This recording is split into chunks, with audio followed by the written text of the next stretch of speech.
Listo. Mis hermanos, acompáñenme a Lucas capítulo 7. Continuamos con el capítulo 7 y hoy vamos a estudiar un texto relativamente extenso, pero que he dividido en tres secciones eh, con una serie de aplicaciones bien prácticas acerca del mensaje. Em, Lucas capítulo 7 y hoy vamos a leer eh, los versículos del 18 al 35, que tiene como título en mi Biblia Los mensajeros de Juan el Bautista.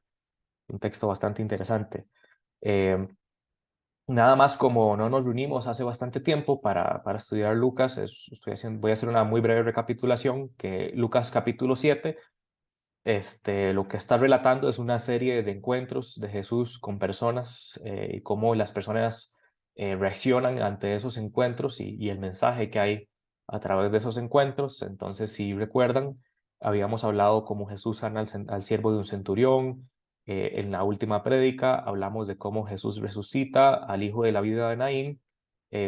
Hoy hablaremos de los mensajeros del Juan el Bautista y la semana, bueno, no la semana que sigue, sino en la próxima enseñanza del Evangelio según Lucas, vamos a estudiar a Jesús en el hogar de Simón el fariseo, que es un mensaje preciosísimo también, que ya esa la tengo lista y está muy linda la enseñanza. Pero bueno, hoy nos toca los mensajeros de Juan el Bautista. Entonces, Lucas capítulo 7, versículos 18 al 35, te dice así. eh, los discípulos de Juan le dieron las nuevas de todas estas cosas. Entonces ahí hago un paréntesis y obviamente cuando dice le dieron las nuevas de todas estas cosas, está hablando de lo que está relatando en el contexto inmediato, ¿verdad? Que Jesús resucita al hijo de la viuda de Naín, lo del centurión, etcétera. Entonces continúa diciendo, y llamó Juan a dos de sus discípulos y los envió a Jesús para preguntarle, ¿eres tú el que había de venir o esperaremos a otro? Cuando pues los hombres vinieron a él, dijeron, Juan el Bautista nos ha enviado a ti para preguntarte, ¿eres tú el que había de venir o esperaremos a otro? En esa misma hora sanó a muchos enfermos, sanó a muchos de enfermedades y plagas y de espíritus malos, y a muchos ciegos les dio la vista. Y respondiendo Jesús les dijo, Id, haced saber a Juan lo que habéis visto y oído. Los ciegos ven, los cojos andan, los leprosos son limpiados, los sordos oyen, los muertos son resucitados, y a los pobres es anunciado el Evangelio. Y bienaventurado es aquel que no halle tropiezo en mí. Cuando se fueron los mensajeros de Juan, comenzó a decir de Juan a la gente, ¿qué salisteis a ver al desierto? ¿Una caña sacudida por el viento? Mas, ¿qué salisteis a ver? ¿A un hombre cubierto de vestiduras delicadas? He aquí, los que tienen vestidura preciosa y viven en deleites en los palacios de los reyes están. Mas, ¿qué salisteis a ver? ¿A un profeta? Sí, os digo, y más que profeta. Este es de quien está escrito, He aquí envío mi mensajero delante de tu faz, el cual preparará tu camino delante de ti. Os digo que entre los nacidos de mujeres no hay mayor profeta que Juan el Bautista, pero el más pequeño en el reino de Dios es mayor que él. Y todo el pueblo y los publicanos, cuando lo oyeron, justificaron a Dios bautizándose con el bautismo de Juan. Mas los fariseos y los intérpretes de la ley desecharon los designios de Dios de respecto de sí mismos, no siendo bautizados por Juan. Y dijo el Señor, ¿a qué pues compararé los hombres de esta generación y a qué son semejantes? Semejantes son a los muchachos sentados en la plaza que dan voces unos a otros y dicen, os tocamos flauta y no bailasteis, os endechamos y no llorasteis, porque vino Juan el Bautista que ni comía pan ni bebía vino y decís, demonio tiene. Vino el Hijo del Hombre que come y bebe y decís, este es un hombre comilón y bebedor de vino, amigo de publicanos y de pecadores, mas la sabiduría es justificada por todos sus hijos. Entonces, esa es la porción que nos corresponde estudiar hoy. Como les comentaba, es un poco extensa, pero está dividida en tres secciones que van acorde al texto. La primera sección es la pregunta de Juan a Jesús. La segunda es el testimonio de Jesús acerca de Juan y la reacción del pueblo. Y la cuarta es la comparación de Jesús con los hombres de su generación. Entonces, de cada sección vamos a sacar una breve aplicación que vamos al final a recapitular juntos para llevarnos a manera de aprendizaje. Entonces, comenzamos ahora con la primera porción que Juan envía a sus discípulos a hacerle una pregunta a Juan el Bautista. Entonces, releo rápidamente que dice que Juan, o que los discípulos le contaron a Juan de todas las cosas que habían visto, y entonces Juan envió a dos de sus discípulos en particular y los envió a Jesús para preguntarle algo muy en particular. Entonces, la primera pregunta que tenemos que hacernos acá es ¿por qué envía Juan a dos de sus discípulos? Si ya le habían contado a él de algunas de las cosas que Jesús estaba haciendo, Juan entonces ahora envía a otros dos para preguntarle a Jesús algo muy puntual, una pregunta muy importante, fundamental, trascendental, que de hecho creo que de alguna u otra forma todos nos hemos hecho de forma indirecta, ¿verdad? En el momento en que depositamos nuestra fe en Jesús. Pero bueno, algunos dicen que Juan envía a dos de sus discípulos a preguntar esto a Jesús directamente por lo que dice Deuteronomio 19:15, que dice que que no se tomará en cuenta el testimonio de un solo testigo, sino que para averiguar de cualquier cosa, ya sea delito, pecado o lo que fuera, se debe contar con el testimonio de dos o tres testigos. Entonces, la mayoría de los teólogos piensa que Juan envía a dos de sus discípulos por ese motivo, para hacerle la pregunta a Jesús, pero creo que también aquí el punto en el que más tiempo pasan los estudiosos tratando de entender y de comprender es si al hacer esta pregunta, ¿eres tú el que había de venir o esperaremos a otro? Es una forma o está representando que de alguna u otra forma Juan tenía alguna forma de duda acerca de si Jesús era verdaderamente el Mesías o no. Entonces, muchas personas se escandalizan y dicen, pero ¿no es este el mismo Juan del que profetizó su padre Zacarías, que había sido bendecido por el Altísimo, que recibiría el Espíritu Santo y que precedería a Jesús? ¿No es este el mismo Juan el Bautista, el que se opuso abiertamente delante de todos a bautizar a Cristo cuando lo vio y dio testimonio acerca de él, que dice, este es el Cordero de Dios? Juan mismo había dado testimonio acerca de Jesús como si se tratara de que el Mesías. De forma que ahora Juan está preguntando y hace esta pregunta trascendental. ¿Eres tú el que había de venir o esperamos a otro? De manera que entonces nos debatimos si Juan duda o no acerca de si Jesús era o no el Mesías, el que él esperaba. Muchos piensan que el motivo por el cual Juan envía a estos dos de sus discípulos es porque estos dos discípulos en particular tenían la duda sobre si Jesús era el Mesías o no. Sin embargo, si eso fuera cierto, la respuesta de Jesús no tendría tanto sentido, porque la respuesta de Jesús va orientada no solo a Juan, sino también va orientada de una forma en que solo Juan entendería, o alguien muy estudioso, o alguien que ha resguardado la ley y que ha resguardado la escritura por mucho tiempo, podría entender la respuesta de Jesús. Entonces, personalmente me inclino a pensar que Juan no envía a estos dos para hacerles creer que Jesús era el Mesías. No eran estos dos testigos o estos dos de sus discípulos los que tenían la duda. Personalmente, me imagino que Juan está ahorita en Masqueronte. Juan está encerrado en la cárcel donde están tal vez los peores criminales catalogados por Herodes.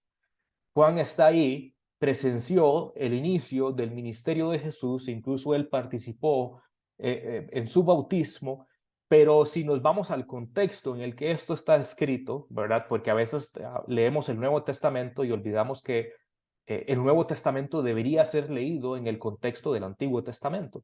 En los Evangelios aún no hay un nuevo pacto, Jesús aún no ha resucitado, aún no ha acontecido Pentecostés, de manera que tenemos que entenderlo bajo la cosmovisión que tienen las personas y los judíos en este entorno. Entonces es posible que Juan estuviera influenciado por la imagen un poco más tradicional judía acerca de quién era el Mesías, la imagen de este rey triunfante que vendría a librar a Israel y al pueblo oprimido. Y Juan, tal vez considerando esta visión, estando en la cárcel, dice, sí, bueno, si este era el Mesías y era el que había de venir, ¿por qué yo sigo aún en la cárcel?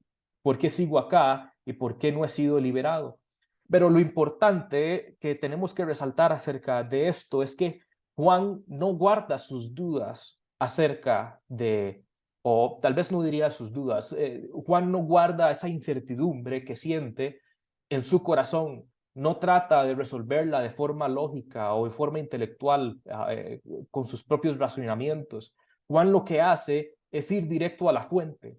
La única persona que le podría decir y clarificar cualquier eh, eh, y calmar tal vez cualquier incertidumbre que tenga en su corazón. Entonces lo que observamos es que Juan envía a dos de sus discípulos a preguntar.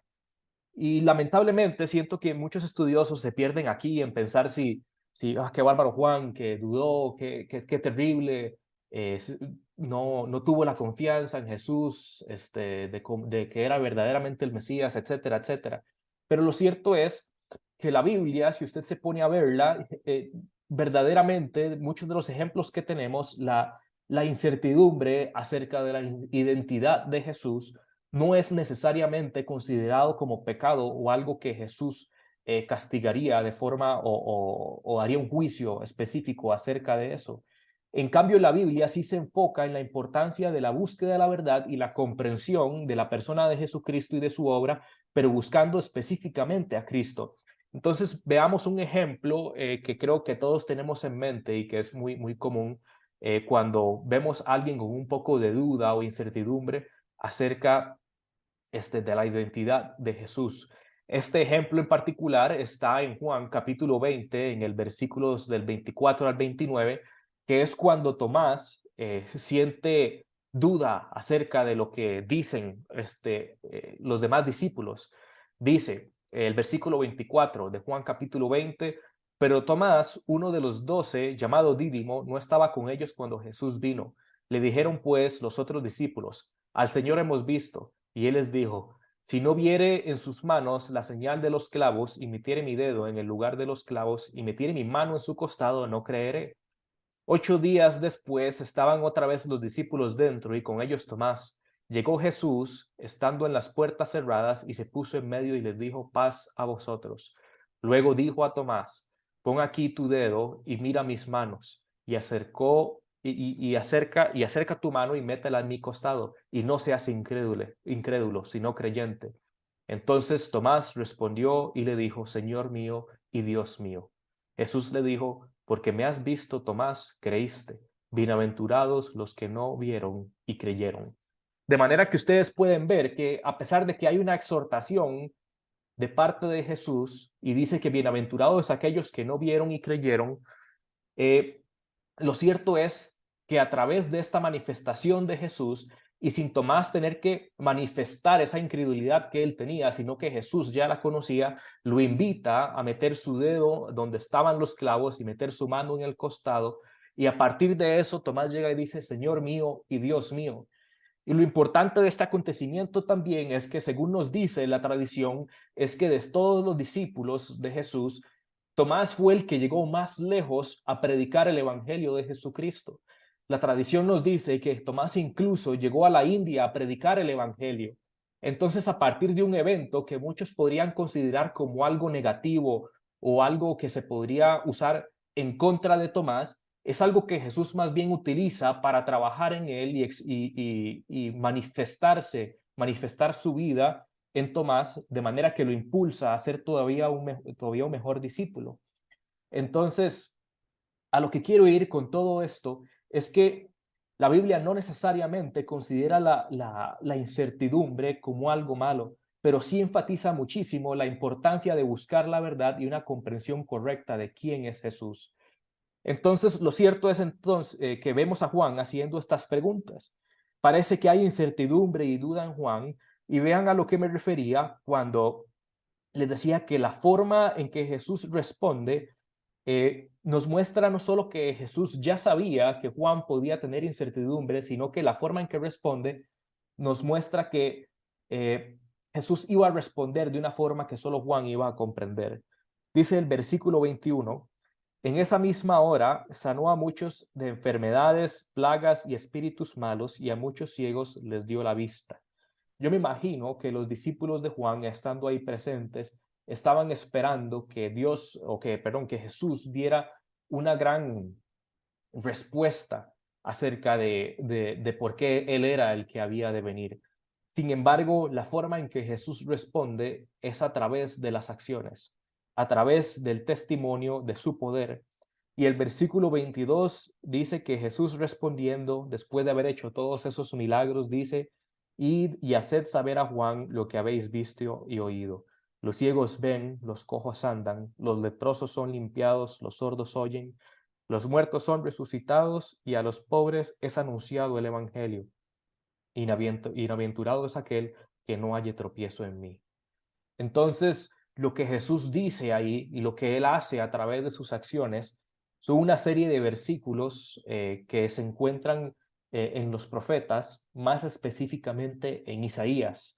Si usted me acompaña a Isaías capítulo 35, que tiene como título El futuro glorioso de Sión, Isaías 35, versículo 5 dice, entonces los ojos de los ciegos serán abiertos y los oídos de los sordos se abrirán. Entonces el cojo saltará como un ciervo y cantará la lengua del mudo, porque aguas serán cavadas en el desierto y torrentes en la soledad. Otro pasaje que Jesús cumple acá de forma indirecta o de forma directa, debería decir mejor, con los milagros que acaba de ejecutar delante de los discípulos de Juan, es Isaías 61, que tiene como título Buenas nuevas de salvación para Sión. Dice Isaías 61, versículo 1, el Espíritu de Jehová, el Señor, está sobre mí, porque me ungió Jehová, me ha enviado a predicar buenas nuevas a los abatidos, a vendar a los quebrantados de corazón, a publicar libertad a los cautivos y a los presos apertura de la cárcel, a proclamar el año de la buena voluntad de Jehová y el día de la venganza del Dios nuestro, a consolar a todos los enlutados. De manera que mediante las acciones de Jesús, él manifiesta el cumplimiento de lo que estas dos profecías decían. Entonces, es por eso que Jesús dice que vayan a Juan y que le cuenten todo lo que habían visto. Porque lo cierto es que con toda probabilidad, conociendo a Juan, conociendo su ministerio, conociendo la forma en que ejercía su ministerio profético, que era prácticamente asceta, o sea que él se restringía incluso de aquellas cosas que eran lícitas para poder dedicarse al ministerio, a poder predicar sobre el arrepentimiento, y que para poder predicar acerca del arrepentimiento, Juan necesariamente tenía que conocer de lo que decían los profetas. Entonces, la forma en que Jesús les responde es una forma en la que Juan iba a poder interiorizar y así desechar cualquier tipo de incertidumbre o duda que pudiera haber en su corazón acerca de acerca si Jesús era verdaderamente el Mesías o no. Porque Juan había leído ya estas escrituras y al recibir por parte de dos de sus discípulos, dos de sus testigos, que vieron como Jesús en esa misma hora sanó a muchos enfermos, sacó a muchos espíritus malos y dio vista a muchos ciegos, en ese momento Jesús cumplía las profecías escritas acerca del Mesías. Y a partir de ese momento, Juan sabría que no era necesario esperar a otro. No era necesario pensar en si era verdaderamente Jesús o si era otro el que habría de venir, sino que ahora su corazón descansaría en paz, sabiendo que el que había venido era el Mesías victorioso que él esperaba. Tal vez no bajo el concepto de la época y no en el contexto cultural, pero sí el Mesías que por tanto tiempo había esperado y por el cual su ministerio tenía sentido. Y entonces termina diciendo el texto, bienaventurado el que no haya tropiezo en mí, que es una frase que se refiere a la idea de que aquellos que confían en Jesús y no tropiezan con él, es decir, no encuentran ninguna falla en su persona o enseñanza que les cause dificultad de algún tipo, serán considerados dichosos y bienaventurados. Pero vean lo que pasa, porque resulta que en la siguiente sección que vamos a estudiar, dice que cuando se fueron los mensajeros de Juan, comenzó a decir de Juan a la gente. O sea, Jesús empieza a hablar del ministerio de Juan como el ministerio del profeta más grande que ha existido. Parece ser que Jesús está casi defendiendo a Juan ante toda la gente que está ahí presente. Parece ser que está defendiendo su ministerio. Y es posible que algunos de los que estuvieran rodeando a Jesús en ese momento estuviesen considerando a Juan ahora como un hombre débil de fe o vacilante. Incluso algunas personas pudiesen haber oído la conversación de Jesús con los discípulos de Juan y considerasen la respuesta de Jesús como una reprensión al profeta. Ahora, las preguntas que hace Jesús son una serie de preguntas retóricas para hacer reflexionar al pueblo y a aquellos que estaban ahí presentes sobre quién era Juan y cuál era el ministerio que le fue otorgado. Las preguntas hacen reflexionar sobre la condición moral de Juan y en ese sentido entonces, ver si era verdaderamente un hombre de Dios o si era alguien que pretendía ser nada más un profeta. Entonces las preguntas son las siguientes. ¿Qué salisteis a ver al desierto? ¿Una caña sacudida por el viento? Mas, ¿qué salisteis a ver? ¿A un hombre cubierto de vestiduras delicadas? He aquí que los que tienen vestiduras preciosas y viven en deleites en los palacios de los reyes están.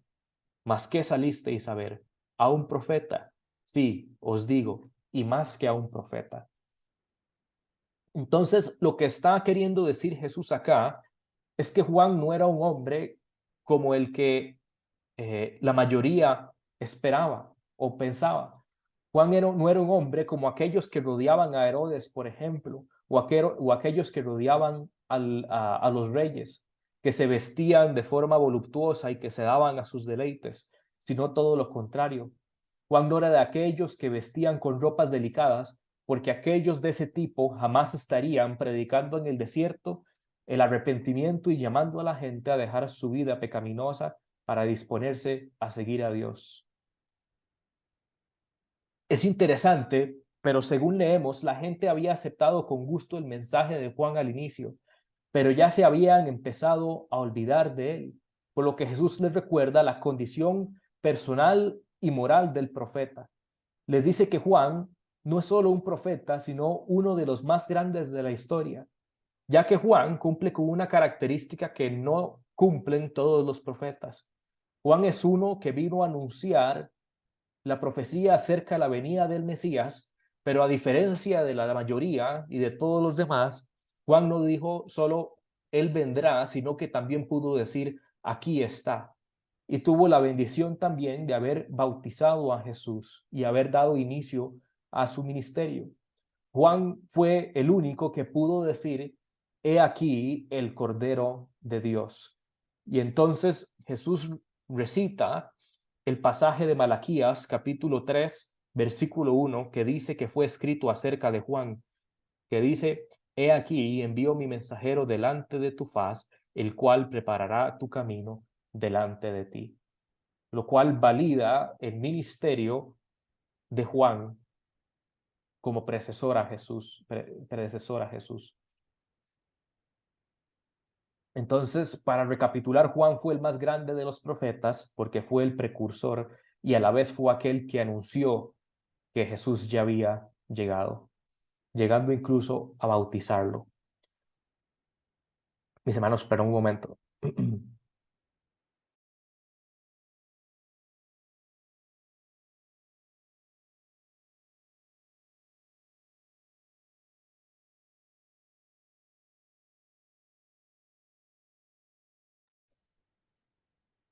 Listo, perdón. Disculpen. Entonces el versículo 18 continúa diciendo, os digo que entre los nacidos de mujeres no hay mayor profeta que Juan el Bautista, porque el más pequeño en el reino de Dios es mayor que él. Entonces esta porción del mensaje es bien interesante, porque a pesar de que Juan es considerado como el mayor de todos los profetas, y ya explicamos por qué. Dice que, pero en el reino, pero el más pequeño en el reino de Dios es mayor que él.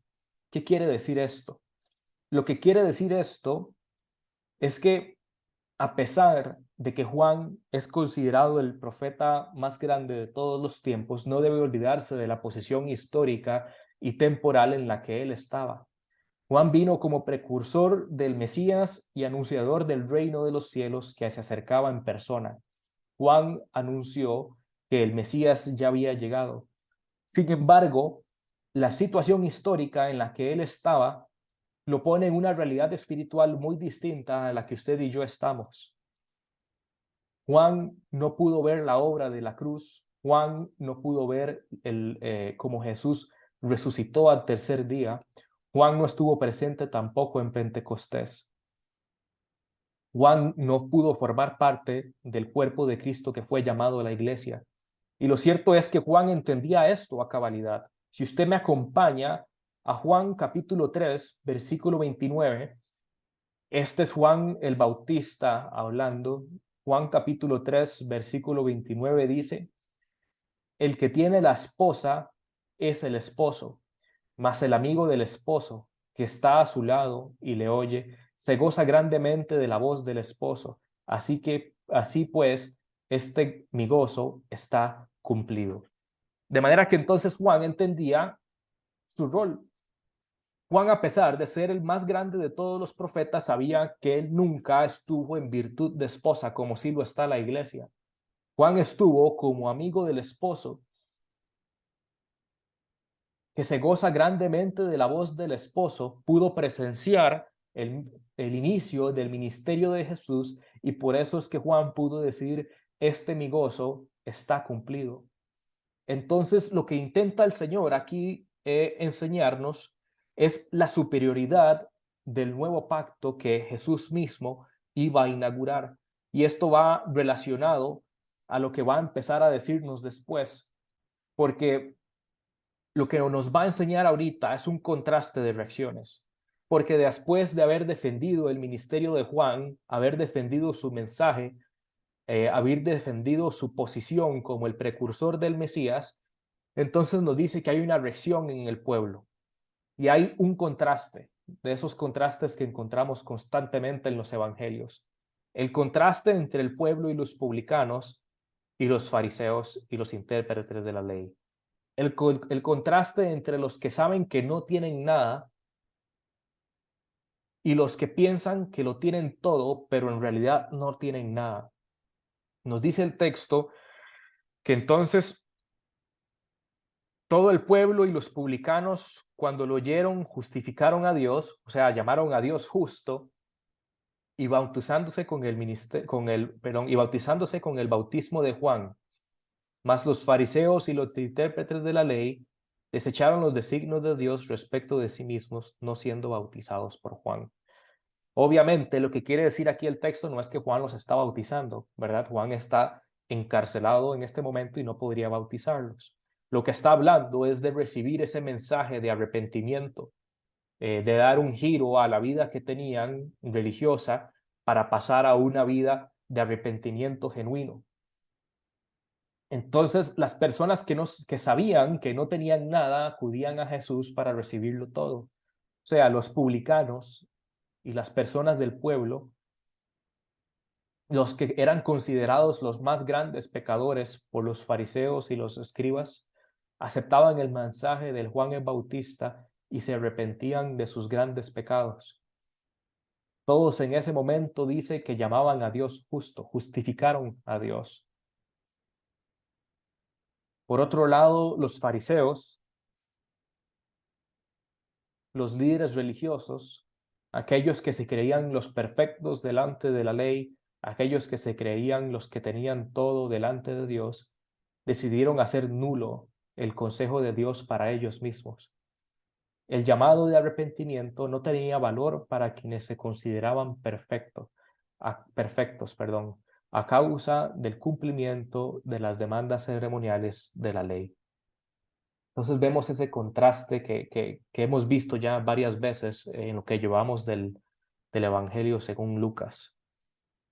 Eso nos lleva ahora a la última sección del pasaje, que es que cuando Jesús observa esta actitud entre el pueblo y los publicanos y los fariseos y los intérpretes de la ley, cuando Jesús observa este contraste, el Señor dice y comienza a hacer una comparación, un símil. Dice el Señor: ¿a qué pues compararé a los hombres de esta generación y a qué son semejantes? La figura que utiliza en el versículo 32 dice que son semejantes a los muchachos sentados en la plaza, que dan voces unos a otros y dicen: os tocamos flauta y no bailasteis, y nos endechamos y no llorasteis. Lo que está mostrando ahí Jesús es la figura o una figura, un juego que era muy común entre los adolescentes de la época. Un juego que consistía en dividir el grupo de jóvenes en ese momento, el grupo de muchachos, en dos grupos. Y entonces cada uno de esos grupos iba a tener una representación que hacer acerca de la vida cotidiana. Entonces el primero hacía una representación de algo que ocurriera en el día a día de la vida, y el juego consistía en que el resto, la otra parte del grupo, el otro 50%, tenía que participar activamente en la representación que se estaba haciendo. De manera que en este caso concreto, en el ejemplo que Jesús está haciendo, el primer grupo imita el festejo de una boda tocando flauta y bailando, como era habitual en las bodas de entonces. Entonces, para poder jugar correctamente el juego, el otro 50% de los jóvenes y de los muchachos debía incorporarse también bailando para poder darle seguimiento al juego y así hacer una representación de en qué consistía lo que se estaba haciendo y manifestar también que entendían qué era la representación. Entonces, si ellos entendían que lo que se estaba haciendo era celebrar una boda, ellos entonces se incluían en el resto del grupo y participaban de esa representación de ese evento. De igual manera, es cuando le toca el turno al otro grupo. El otro grupo entonces lo que intenta representar es un cortejo fúnebre. Dice que os endechamos y no llorasteis. Lo cierto es que entonces el segundo grupo tiene que hacer una representación y, como es esperado también del juego, el otro 50% tiene que llegar y participar de esa representación. Entonces, en este caso concreto, la segunda representación es eh, un caso de luto, un cortejo fúnebre que hace el primer grupo, y lo que se espera del segundo grupo es que participe de eso. Entonces la comparación viene a que estos jóvenes dicen que tocamos la flauta y no bailasteis, y os endechamos y no llorasteis. Parece ser que no hubo un entendimiento correcto entre grupos cada vez que hicieron la representación. No participaron activamente del juego, no pudieron comprender el mensaje. Era una conducta inconsecuente lo que se veía entre la representación y la manifestación del otro 50% del grupo. Lo que intenta Jesús hacer aquí es es hacer ver la conducta inconsecuente que existe entre los adolescentes, que pueden llegar a ser caprichosos, incluso al punto de rechazar las propuestas de un juego para quedarse con ninguna. Si no les gusta la representación, entonces simple y sencillamente decidían no participar de ella. Eran jóvenes caprichosos que, si no les gustaban las reglas del juego o no les gustaba la representación en sí misma, simple y sencillamente decidían no participar. Entonces el símil está en lo siguiente, dice el versículo 33 y 34.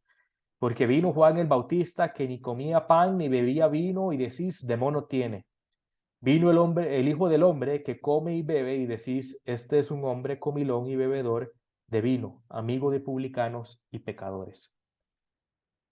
La aplicación está en que Juan había venido con un mensaje solemne de amonestación, llamando a todos al arrepentimiento, mientras anunciaba la ira de Dios dispuesta sobre los malos. Como les decía al inicio, la vida de Juan se desenvolvió en absoluta austeridad, concordante, en forma acorde al ministerio que proclamaba y al mensaje que proclamaba. Su forma de comer reflejaba su compromiso con el mensaje. Recuerden que Juan, al ser asceta, entonces dice que solo comía langostas y miel silvestre. Su forma de vestir también reflejaba su compromiso con el ministerio. Juan era alguien que decidió renunciar a lo lícito para poder dedicarse completamente a su ministerio. Pero lo cierto es que las demandas de Juan el Bautista cansaron pronto a los que solo deseaban vivir una vida de religiosidad superficial, a los que preferían estar lejos de la realidad espiritual y tener un arrepentimiento genuino. Pronto les cayó mal, de manera que entonces los fariseos comenzaron calumniando a Juan diciendo: demonio tiene. Su conducta, su compromiso y su entrega total al ministerio y al mensaje y al llamado que había recibido de parte de Dios no era normal, no era lo que ellos querían. Ellos querían aparentar nada más religiosidad. Entonces este mensaje llegó a molestarles tanto y estuvieron tan en desacuerdo con el mensaje de arrepentimiento que dijeron: este debe de estar poseído. Por otro lado, vino Jesús, vino el Hijo del Hombre que come y bebe y decís: este es un hombre comilón y bebedor de vino, amigo de publicanos y de pecadores. Entonces, mientras lo que destaca Lucas acá es que mientras Juan vivía una vida en un sentido asceta, renunciando voluntariamente a todo lo lícito, Jesús parecía tener un estilo de vida social bastante común. Participaba en los banquetes a los que era invitados, iba a bodas, estaba abierto a ser invitado a comer en casa de un publicano, tenía relación con ellos. Y entonces, mientras llamaban a a Juan endemoniado por su aparente estilo de vida extravagante, Jesús se comportaba de un modo totalmente distinto. Lo suyo parecía ser, quitando de lado, por supuesto, los milagros y demás, una vida ordinaria. La forma en que se relacionaba con los demás, la forma en que comía, era la de un hombre ordinario. Eso sí, sabemos con toda certeza que Jesús nunca comió ni bebió en exceso, porque sabemos que su vida fue perfecta, sin mancha y sin pecado. Pero también es cierto que el mensaje de Jesús era más amplio que el de Juan, y la expresión en que Jesús daba el mensaje también era distinto a la de Juan. Esto es para aquellos que no entendían sus parábolas. Recuerden que cuando Jesús habla en las parábolas, habla sumamente duro, da mensajes durísimos contra el pueblo, de arrepentimiento, habla sobre el ir al infierno, habla sobre muchas cosas, pero lo cierto es que para la gran mayoría no entendía esa parte del mensaje. Jesús decidía hablar en parábolas para que solo los que les había sido revelado el mensaje lo entendieran. Pero entonces el punto de comparación está en esto, que lo lógico hubiera sido que los que rechazaban a Juan por su mensaje y por su estilo de vida, que se quitaba o se reservaba de un montón de cosas y llamaba constantemente al arrepentimiento, a los que no les gustaba el mensaje de Juan, lo lógico era que sí tenían que gustarles el mensaje de Jesús y la forma de vida de Jesús, porque tal vez era más acorde a lo que ellos esperaban, era menos extremo para ellos. Pero en ninguno de ambos casos decidieron prestarle atención al mensaje. Si Juan era un endemoniado, entonces Jesús era un glotón y bebedor de vino. De ninguna forma se les quedaba bien.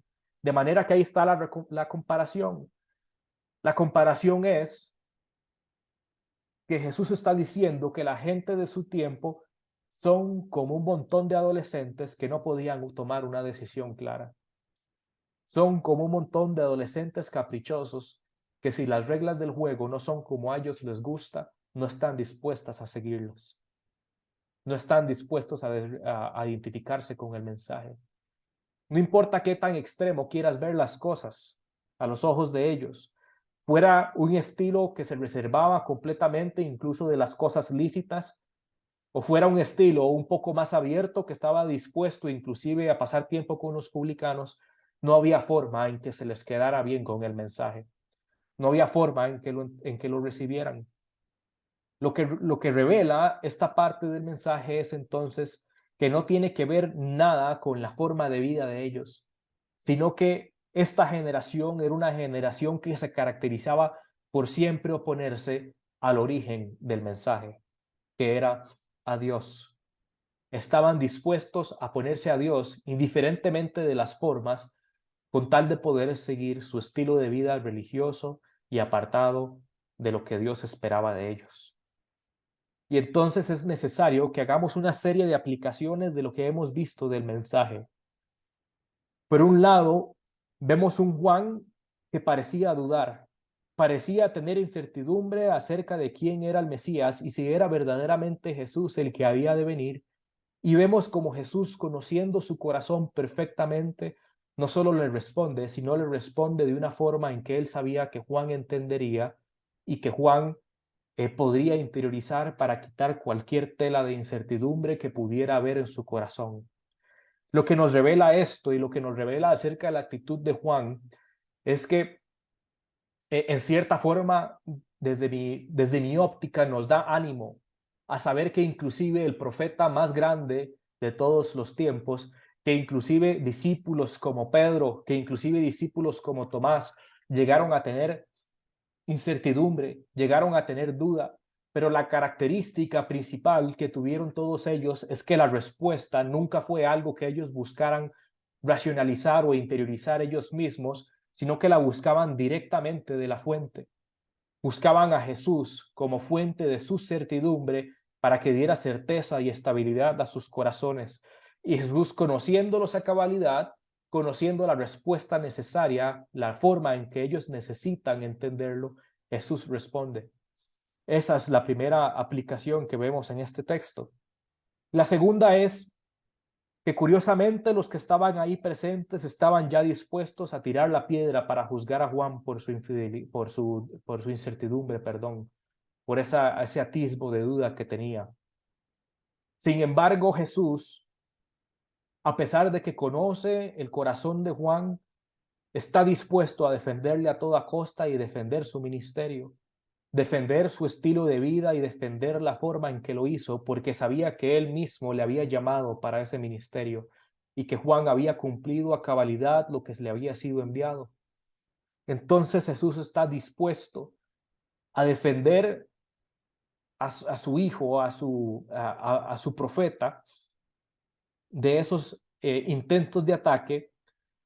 Y subsecuentemente vemos que al hacerlo, el pueblo empieza a interiorizar el mensaje de Juan que había sido olvidado, pero vemos el contraste de la generación adolescente, la generación necia, la generación infantil, que no se le queda bien de ninguna forma. Vemos esos que no hay forma en que se les quede bien, porque si se hace de una forma, se van a criticar la forma en que se hace. Si se hace de otra forma, también la van a criticar.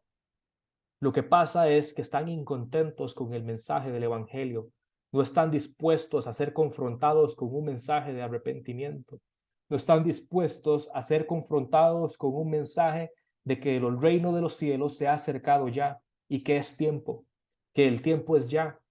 No están dispuestos a reconocer ninguno de los dos mensajes ni ninguna de las dos formas, ni alguien que se abstiene de todo lo que es inclusive lícito, ni alguien que está dispuesto a compartir el mensaje del Evangelio con publicanos y pecadores. No hay forma en que se les quede bien. Y la analogía que quería hacer a partir de esto es que si vemos, es que esta analogía sigue siendo viva en nuestro tiempo. Si ustedes pueden ver la forma en que las personas se acercan a las iglesias y por qué cambian de una iglesia a otra constantemente, no tiene nada que ver con el mensaje de la Biblia. Tiene que ver con lo que hay en sus corazones. Tiene que ver porque saben que están siendo confrontados constantemente con su pecado, con su forma de vivir. Saben que están siendo confrontados con una necesidad de arrepentimiento inminente. Que cada día que pase sin aceptar a Jesús, sin recibir el mensaje del Evangelio, están un paso más cerca de ir camino al infierno. Y sin embargo, deciden, en lugar de fijarse en la raíz del mensaje, deciden fijarse en las formas. A que no me gusta en esta iglesia porque se predica muy duro, pero voy a la otra, tampoco me gusta porque es que el predicador da muchos chistes. Y la alabanza, no me gusta la alabanza de este lado, pero de este lado me parece que la música la ponen muy duro y tampoco me gusta. No me gusta cómo me trata ese pastor. Me gustaría que el pastor me busque más, que esté más tiempo conmigo, pero cuando el pastor llega y te pregunta cómo estás, ya te sientes incómodo porque no me gusta que se meta tanto en mi vida y no hay forma en que te queden bien. Es la actitud exacta de un adolescente a la que no hay forma en que se le quede bien. Y es importante que como iglesia y que como ustedes que están escuchando este mensaje, reflexionemos de la forma en que nos estamos acercando a escuchar el mensaje del Evangelio. Si usted que ha escuchado esta enseñanza y se ha dado cuenta que por mucho tiempo su decisión si estar en una iglesia o no tiene nada que ver con el mensaje del Evangelio, sino tiene que ver con si usted se siente conforme con la forma en que se están haciendo las cosas, si se me incomoda poco, si se me pide poco, si se me llama arrepentimiento menos. Es importante que usted reflexione sobre la forma en que se está acercando al Evangelio y la forma en que se está acercando a Dios. Si es una forma aparente como la de los fariseos o si es genuina como la de aquellos del pueblo y los publicanos que cuando oyeron el mensaje decidieron bautizarse con el bautismo de Juan, o sea, decidieron arrepentirse de sus pecados. Iglesia, permítame orar para ya despedir y concluir este mensaje. Señor, te damos gracias porque una vez más nos has permitido abrir la escritura. Gracias porque una vez más la abrimos y somos confrontados. Y también somos animados, Señor.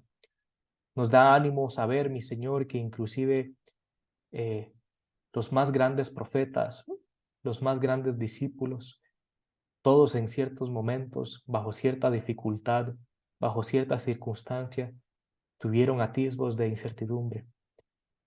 Pero Padre, hoy hemos aprendido que cuando hay esa incertidumbre, lo importante es acercarse a ti y que tú conoces nuestro corazón también, que sabes la forma concreta en que debemos recibir esa respuesta, a través de tu palabra, a través de la escritura, a través de las manifestaciones que has hecho en nuestras vidas y cómo la has cambiado, mi Señor.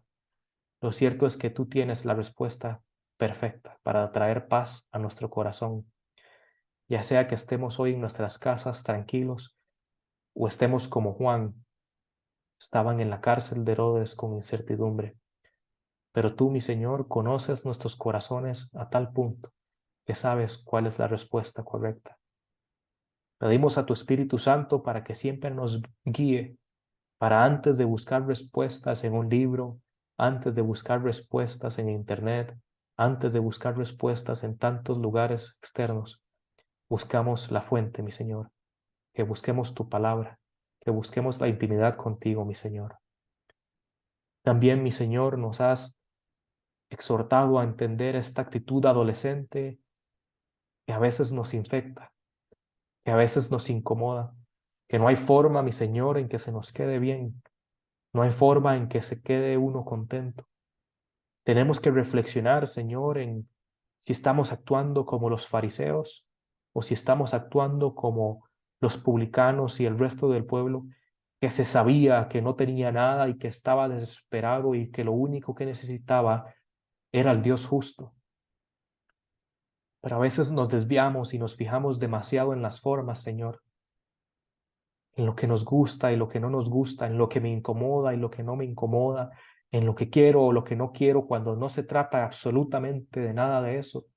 Se trata de lo que tú quieres, mi Señor, y no de lo que yo quiero. Se trata de lo que a ti te incomoda y lo que tú repudias, y no de lo que a mí me incomoda y a mí me repudia. Se trata siempre de ti. Se trata siempre de tu mensaje. Padre, te pedimos que permitas que hagamos un autoexamen de cómo hemos estado actuando, cómo hemos estado pensando, y que como siempre lo haces, con amor, nos devuelvas de nuevo al camino que tú deseas, mi Señor.